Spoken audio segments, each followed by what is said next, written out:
পাণ্ডুৰ 4 নং কলনীৰ লুইতপৰীয়া প্ৰগতি সংঘৰ সৌজন্যত আজি এক বিনামূলীয়া চিকিৎসা শিবিৰৰ আয়োজন কৰা হয়।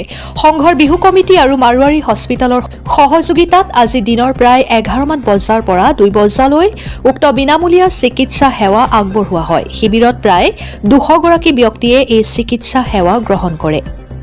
এনেধৰণৰ জনহিতৈষীমূলক কাম কৰাৰ বাবে বিহু কমিটি, হস্পিটেলৰ কৰ্মকৰ্তা তথা চিকিৎসকসকলক উপস্থিত ৰাইজে ধন্যবাদ জ্ঞাপন কৰে। জালুকবাৰীৰ পৰা বিশ্বজিৎ বৰ্মনৰ ৰিপৰ্ট, অৰুণোদয় আছাম।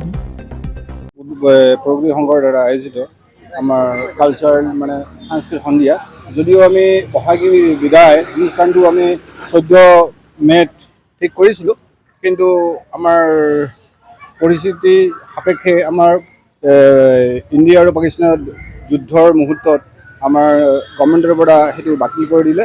সেইকাৰণে আমি এই বিহু নাপাতি কিনে আমি সাংস্কৃতিক সন্ধিয়াটো পাতি আছোঁ। আমি বিহুৰ দৰেই হ'ব বস্তুটো, কিন্তু নামটো সাংস্কৃতিক সন্ধিয়া হ'ব। এইটোৰ মাজতে আমি আমাৰ ডাঙৰ আৰু পৰিকল্পনা আছিল যে সেইটো আমি তেনেকুৱাকৈ কৰিব পৰা নাই বতৰৰ কাৰণে। যদিও আমাৰ মাৰোৱাৰী হস্পিটেলৰ পৰা আমাৰ বিনা চিকিৎসাৰ ব্যৱস্থা কৰা হৈছে আৰু বহুত মানুহে ইয়াতে চিকিৎসা লৈছে আৰু আহি আছে, কিন্তু বতৰটো ভাল নোহোৱাৰ কাৰণে মানুহ ইমান আহিব পৰা নাই। আশা ৰাখিছোঁ আৰু মানুহ আহিব। আমাৰ এতিয়াও কাৰ্যসূচী চলি আছে। এই অনুষ্ঠানটো কৰি আহিছোঁ। এই বছৰো মাৰোৱাৰী হস্পিটেলে আমাক জনালে যে আজি বিহুৰ দিনাখন তেখেতসকলে এটা ফ্ৰী মেডিকেল কেম্প কৰিব। সেইমতে আমিও আগবাঢ়িছোঁ, কিন্তু বতৰ বেয়া, তাৰ বাবে যিমান মানুহ হ'ব লাগিছিলে ইমান এতিয়ালৈকে হোৱা নাই। তথাপি মানুহ হৈ আছে আৰু ৰাতিলৈকে আমাৰ আজি সাংস্কৃতিক সন্ধিয়া আছে। সাংস্কৃতিক সন্ধিয়াত মেইনলি আমাৰ বেহাৰবাৰীৰ খ্যাত মোহন আৰু কেকে দুজনে অনুষ্ঠান পৰিৱেশন কৰিব।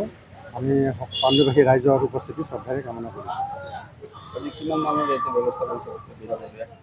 বিনামূলীয়া মানুহ এতিয়ালৈকে 200 মান হৈছে, কিন্তু বতৰটো খুবেই বেয়া, বৰষুণ দি আছে, যাৰ কাৰণে মানুহখিনি আহিব পৰা নাই। মোৰ চৌলি এতিয়া বতৰ ভাল হৈছে, নিশ্চয় আহিব।